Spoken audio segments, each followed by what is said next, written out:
Hey guys, welcome to my channel Janani Talks Big Boss Season 8 Infinite. So promo అయితే వచ్చేసింది. Morning నుంచి wait చేస్తున్నాం. Saturday promo ఎలా ఉండబోతుంది, నాగార్జున ఎలా ఉంటాడు, ఎవరెవరిని క్లాస్ వీక్తాడు అని వెయిట్ చేస్తున్నాం కదా. సో ప్రోమో అయితే రానే వచ్చింది.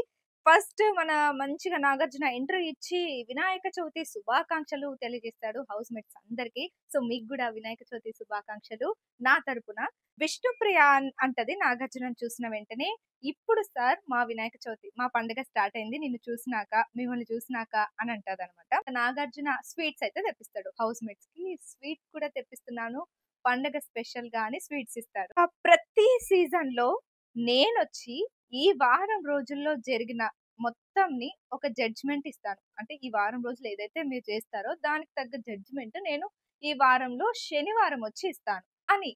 ఈ ఇన్ఫినిట్ లో అలా ఉండదు. ఈ సీజన్ లో, ఈ 8th సీజన్ లో అలా ఉండదు. ఈసారి డిఫరెంట్ గా ఉంటది అని చెప్పి నామినేషన్స్ లో ఏదైతే ఒకటి ఇచ్చి కత్తి పొడవమని చెప్తారో అవన్నీ తెప్పిస్తారనమాట. అవి ప్రతి ఒక్కరు వేసుకొని వాళ్ళకి వాళ్ళే జడ్జ్మెంట్ ఇవ్వాలి.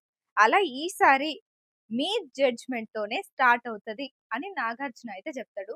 అలా ఫస్ట్ ఎవరు గుచ్చుతారంటే శేఖర్ భాష వెళ్ళి మణికంఠకు గుచ్చుతాడు. ఎందుకు గుచ్చినవని అడుగుతారు నాగార్జున. ఎందుకంటే ఆయన ఎమోషనల్ గా ఉంటాడు. నాకు అది నచ్చలేదు నామినేషన్స్ లో అలా ఉండడం. అంటే మరి దానికి క్లారిటీ ఇచ్చాడు కదా అలా ఎందుకు ఉంటాడు అని అంటే, అయినా నేను తీసుకోలేకపోయినా సార్ నాకు నచ్చలేదు అని చెప్పి మణికంఠకేసి గుచ్చుతాడు అనమాట. అసలు మణికంఠ ఎమోషనల్ ఎందుకున్నారు అనేది ఇప్పుడిప్పుడు మనకు చూస్తే అర్థమవుతుంది. అదంతా డ్రామా అనుకున్నారు. కాకపోతే అదంతా డ్రామా కాదు, అదంతా రియల్ అనమాట. ఆయన ఎమోషన్ ఒక్కసారిగా అలా హౌస్ లోకి వచ్చేసరికి, అది వెంటనే బయటికి వెళ్ళి మళ్ళీ వచ్చేసరికి ఆ షాక్ కి గురై ఆయన డిప్రెషన్ కి వెళ్ళి ఎమోషన్ కి వెళ్ళి అని నాకు అనిపిస్తుంది.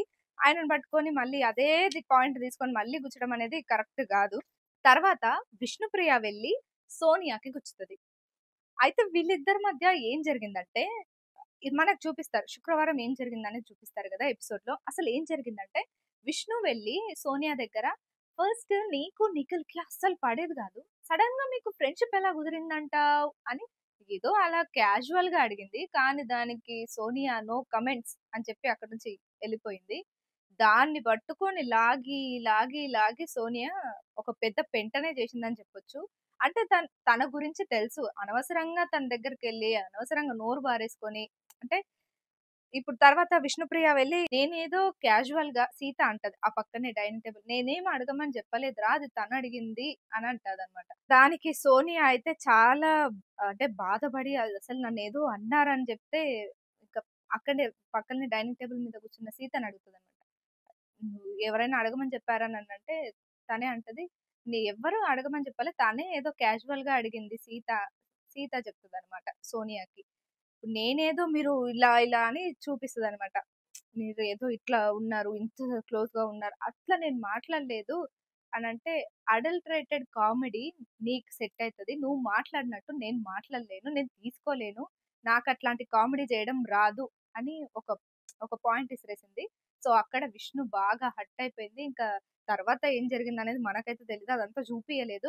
జస్ట్ అక్కడక్కడ ఒక పాయింట్ ఏసి చూపిచ్చిర్రు. సోనియా బయటకొస్తది. ఆ అబ్బాయితో కూర్చొని ఏడుస్తుంటది. తర్వాత విష్ణుప్రియ బయటకొచ్చి ఈ అసలు అంటే మాకు ఫీలింగ్స్ ఉంటాయి. మేము ఏడవగలుగుతాము అని అనుకుంటదనమాట. తర్వాత మళ్ళీ లోపలికెళ్ళొచ్చి ఆమె ఒక్కతి పుణ్యస్త్రీ అనుకుంటుందా? మేము అట్లాంటోళ్ళమా? అని తిను గూడా ఒక మాట అయితే జారుతది. సో, అలా అని ఉండకూడదు విష్ణు. అంటే అడిగింది అది క్యాజువల్‌గా, అది అక్కడితో అయిపోయింది. మళ్ళీ వచ్చి మళ్ళీ పుణ్యస్త్రీ అన్నదంటే అక్కడ ఇక తను ఇక ఘోరంగా హర్ట్ అయింది. తిను ఏడ్చుడు అసలు వీళ్ళ కళ్ళేందో ఇంత పాసిపోయినాయన్నమాట పాపం ఏడ్చి, ఏడ్చి. ఇక దానికి సంబంధించి నాగార్జున అంటాడు, "నువ్వు ఒక అమ్మాయివే గదా! నువ్వు ఒక అమ్మాయిని అలా అనడం తప్పు గదా!" అని అంటాడు. తర్వాత సోనియాని గూడా "నువ్వేంది ఆ పిడికిలి బిగించా అంటే కోపమొచ్చిందా?" అని అడుగుతాడు. ఆ టైంలో కోపమొచ్చింది గానీ ఇప్పుడు చూస్తుంటే బాధయింది సార్ అని అంటాడు. ఏదో అలా. అలా వీళ్ళిద్దరి గొడవైతే నడుస్తుంది. ఇందులో ఎవరిది తప్పనేది మాత్రం మనం ఎపిసోడ్ వచ్చినాకనే జెప్పాలి. ఎవరిది తప్పంటే తనేదో క్యాజువల్‌గా అడిగింది. ఏం లేదురా లైట్ అనుంటే అదే అక్కడితో అయిపోయేది సోనియా. దాన్ని పట్టుకొనొచ్చి మళ్ళీ సీతనడిగి ఇంత రచ్చ రచ్చ చేయడం అనవసరం అని అనిపిచ్చింది. అంటే నిజంగానే వాళ్ళు ఒకప్పుడు కొట్లాడుకుంటూ ఇట్లా ఫైర్‌గా ఉన్నారు. మనమే మాట్లాడుకుంటున్నాం. వాళ్ళ మధ్య ఏదో నడుస్తుందని అట్లా హౌస్‌లో 24 గంటలు చూస్తారు. వాళ్ళకనిపియడంలో ఎట్లాంటి తప్పు లేదని నాకైతే అనిపిచ్చింది.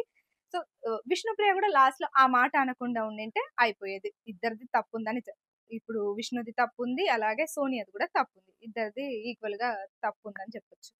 ఇక లాస్ట్‌కి సీత వెళ్లి యష్మికి గుచ్చుతదనమాట. ఇంకా ఫ్రస్ట్రేషన్‌లో ఉన్నారు గదా! ఈ సీత వీళ్ళంతా అంతులేని వీరులు అందరూ అఖండ టీమ్ మీద. అదే యష్మి టీమ్ మీద. అదేంటో సార్ ఒక్కసారిగా హౌస్ అంతా అల్లకల్లోలం అయిపోయింది. ఒక పాజిటివ్ పర్సన్ లేరనిపించింది. అంటే అట్లాగే ఉంటదమ్మా. ఇంకా ఇప్పుడే మొదలైంది గేము. ఇంకా ముందు ముందు చాలా ఉందిలే చూస్తావు అనే దాంతో ఈ ప్రోమో అయితే ఎండ్ అయిపోయింది. కానీ ఎవరు ఎలిమినేట్ అవుతారు, ఏంటి అనేది మాత్రం మనకి క్లారిటీగా చెప్పలేదు.